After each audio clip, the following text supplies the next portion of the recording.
দক্ষিণ চীনে ভয়াবহ বন্যায় ভেসে গেছে একটি সাপের খামার। অন্তত ৯০০ সাপ ভাসছে বানের পানিতে। এর মধ্যে রয়েছে বিষধর গোখরাও। ভেসে বেড়ানো সাপের লোমহর্ষক একাধিক ভিডিও সামাজিক যোগাযোগ মাধ্যমে ভাইরাল।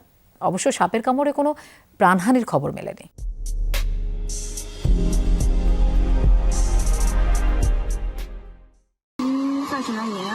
বানের পানিতে ভাসছে শত শত বিষাক্ত সাপ, যেখানে রয়েছে বিষধর গোখরাও। দৃশ্যটি বন্যা কবলিত দক্ষিণ চীনের। সম্প্রতি বন্যার পানিতে সাপের ভেসে যাওয়ার এই ভিডিও সামাজিক যোগাযোগ মাধ্যমগুলোতে ব্যাপক ভাইরাল হয়েছে। চীনের দক্ষিণাঞ্চলীয় হেংজু নামের একটি গ্রামের ঘটনা এটি। দক্ষিণ চীনের চলমান বন্যায় গুয়াংশি ঝুয়াং অঞ্চলের একটি ব্রিডিং ফার্মের অন্তত ৯০০ সাপ পানিতে ভেসে যায়। সেখানে বিষধর সহ নানা প্রজাতির সাপ পালন করা হতো।